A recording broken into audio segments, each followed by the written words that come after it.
Namaste to one and all. Welcome to my channel. In the last session, we have started the preparation of a project. Especially in the 10th standard, the CBSE has given the topic regarding impact of the pandemic COVID-19. What all impacts, that is socio-economic impact of the pandemic COVID-19. And in this session, I want to tell you about what are the general steps to make a project. What are the general steps we have to follow in order to prepare a project? That is what. How can we approach a project? So, regarding the preparation of a project, first point is that we should know what is our objective or what are the objectives of the project. When we say about the objectives of the project, we should keep in our mind what is the value and scope of the project. You should know what is the scope of the project, what is the value of the project. That is, only by knowing the objective goal of the project, it will be more clear how to follow, how to proceed the project. Then another point is that create a project plan outline. That is, we should have a project plan outline. So what all? Suppose regarding the socio-economic impact of COVID-19, we should go through that. It is a large topic.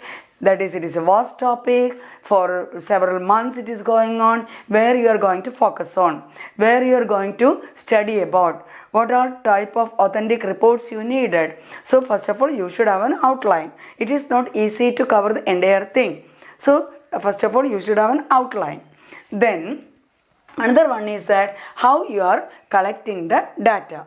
Regarding the collection of data, whatever may be the data, whatever may be the aspects, we can see that either primary data you have to depend or the secondary data. Primary data means you are directly going and collecting the data. That means that much authenticity, that much realistic it will be. Then second one is the secondary data. Secondary data can also be accurate or authentic. Only the thing is that what are the sources you are depending upon. Sources, whether the newspapers or some other journals. So what are the sources you are depending upon? According to that, you have to plan for the secondary data. Then if it is a primary data, we can see that you have to decide how many case study you will undergo. Case study, that is how many households you will consult, how many individuals you are going to take the data from. So in the primary data, how you are going and collecting the data? How you are going and collecting the data, children? Simply you can go and collect the data. First of all, you should have you should decide about what are questions you are going to ask. How many questions you are going to ask regarding the affected people or whatever it is. If it is a consumer awareness regarding which all consumers you are going and approaching them, what do you know about the MRP? Are you aware of how much more price, whether you are paying more than the market price or maximum retail price, like that. Then, so here as it is, we are talking about, we are going to make a project on impact of the COVID-19. We should decide, yes, what are, how many questions we will ask the affected people. Or affected people itself means several categories of people are there. The poor people or the middle class people or the rich people or organized sector or unorganized sector, literate people or illiterate people or the casual workers. Several categories of people are there, or the vendors, street workers, you know, there, or the health workers or the doctor. Health workers means doctors, nurses, the ambulance drivers, all these people. So that way you have to categorize whom.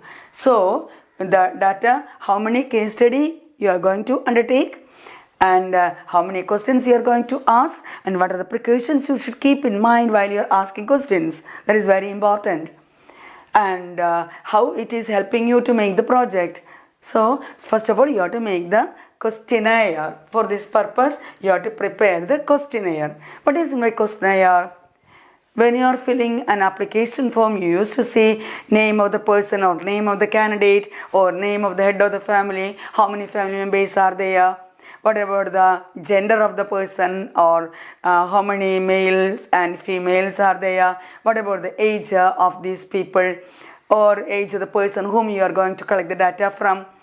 Then education, before that you can say whether literate or illiterate, what about the education, where he is working, is working in organized sector, unorganized sector, or a working person or not. Like there are several things you have to go. So what is your objective? According to that you have to prepare a questionnaire, and the question should not be too much, and you know that it is a reasonable way you have to prepare the questionnaire. Some you can say the objective type you can make, some it may needed some descriptive type also. Yes, you will study it more in a +1 class. And there, after collecting the data, you can say that is collection of data. Then you have to classify the data and you have to interpret the data. That is collection, classification, interpretation of data. You have learned in statistics how you are making the tabulation. That is, we say the tabulation, condensation and analysis of data. Yes, suppose in a class, suppose there are 40 children are there or 35 children are there. What are the mark you have obtained in social science? Out of 50 marks, how much mark you got? Yes, some you will get 20, 25, 30, 38, 40, 45, some of them 50 out of 50, like that. Some data, simply it is scattered, we can say it is a raw data, and when you are taking into classifying it 0 to 10, how many people? 0 to 10, how many students got that 1 mark or particular mark, or how many students come in the group of 0 to 10. Then 10 to 20, that is, we will not take into account the upper limit. So first you can see that in this 1 to 10, 10 to 20, 20 to 30, 30 to 40, 40 to 50, like that. And so how many students come in these different groups? That is a collection, and after all you are making the condensation, how many students are there, and you make the tally mark, and after all you will get the number of observations in each category. So that way you can see that you are classifying and and you are making an analysis of the data. Yes, majority of the students got more than 40 plus or 45 and above, like that. Less children only come under the group 20 to 25, like that. Or nobody failed. That should be our objective, isn't it? Our motive. Yes, so like that you are making a conclusion. So that is regarding collection. You are collecting the data, you are classifying the data, you are analyzing, you are interpreting. Yes, what happened to this group after the COVID-19, what happened, like that you have to analyze it. And so you can say you can make the conclusion, and in between one deadline regarding the project can also you can decide. And yes, when I have to start it and when I have to finish it, like that. So after from the conclusion you are giving a correct and accurate that is accurate condition present or current condition regarding the COVID-19, like that. So when we collect an accurate data, based on that the government can make the policies to resolve the problem associated with that project or associated with that particular group of people. Yes. So just keep in mind in general, I have written some general conditions needed to prepare a project. Further, how can we proceed? We can see now. Collection of data is concerned about the primary source or the secondary source. In the secondary source, we can depend upon the publishings of the different ministries, different departments, Central Statistical Office, the Reserve Bank of India's data, or the Niti Aayog, that is the earlier planning commission's data. All this we can depend if it is regarding India's case. But as it is worldwide case, we have to depend upon several other national agencies, international agencies. And here I am talking about now regarding the primary data as you are directly collecting from a survey. there we are using the questionnaire. Yes, questionnaire, what is the pattern, how we prepare the questionnaire, it depends upon several factors, whom we are going to contact, what type we need, whether it is education level or the health level or regarding the economic level. So according to that, how we prepare the questionnaire will differ. Anyway, first we can see the name of the person. If you want to identify, identity is essential, there you can do. Otherwise, just then the age of the person, that is below 19 or 19 to 59, 59 and above, that is easier to mark, that is a tick mark. Then the gender, male or female, female. Then working in primary, secondary or the tertiary sectors, there also you can put the tick mark. So easily you can fill the questionnaire by consulting the person. Then the category regarding organized or unorganized. And organized and unorganized, what is the difference between organized and unorganized? In the organized sector, we can see that it is going according to certain rules and regulations. The organized sector should follow the rules and regulations. Regarding the rules and regulations, minimum wages should be there, and that is most often it is the working conditions are on the permanent basis.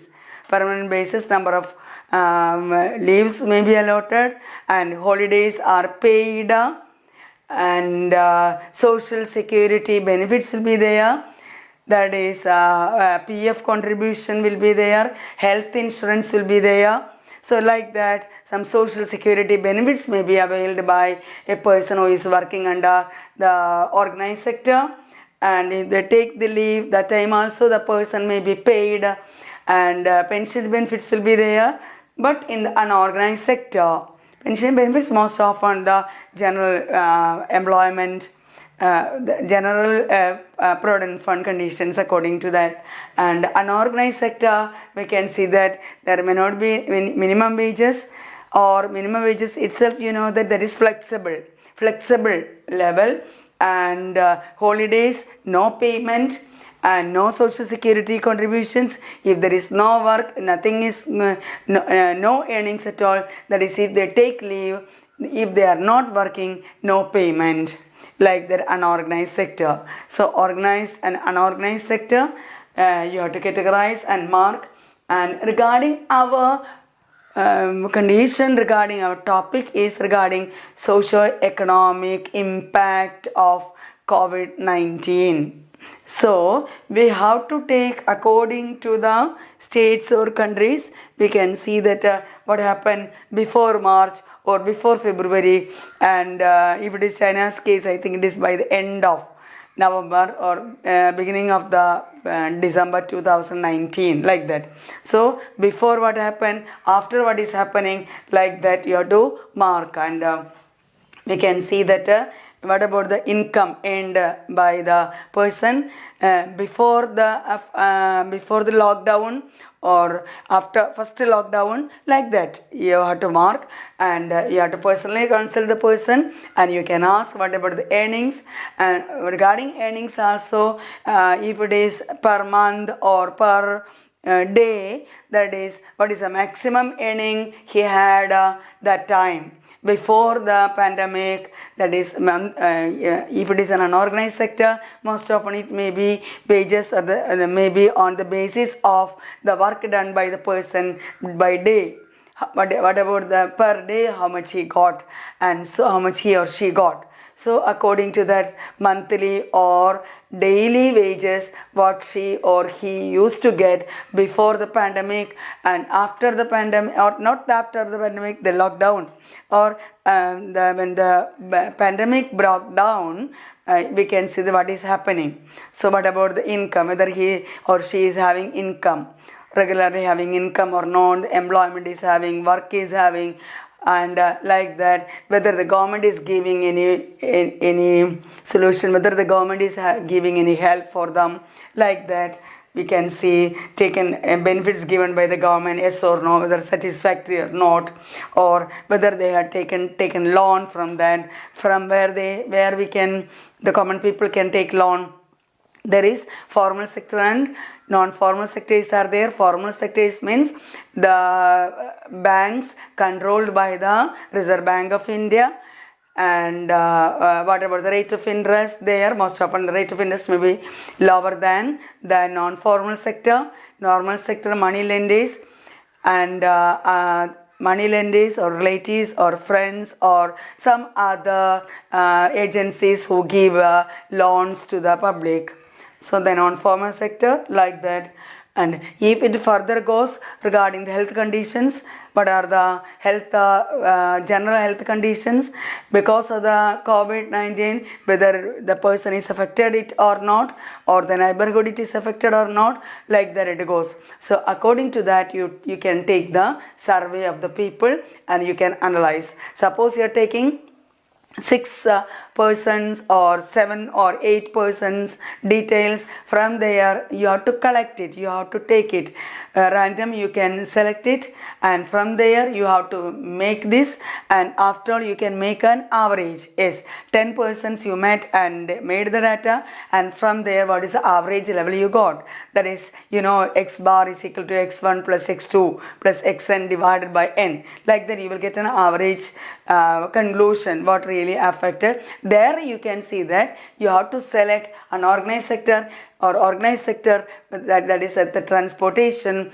or the communication. Different industries or different service sectors are there, or agriculture itself. If it is primary sector itself, agriculture, which all agriculture sector is affected more, whether it is dairy farming, like that you have to scrutinize and make the project.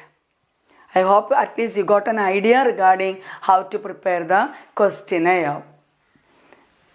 Thank you, children.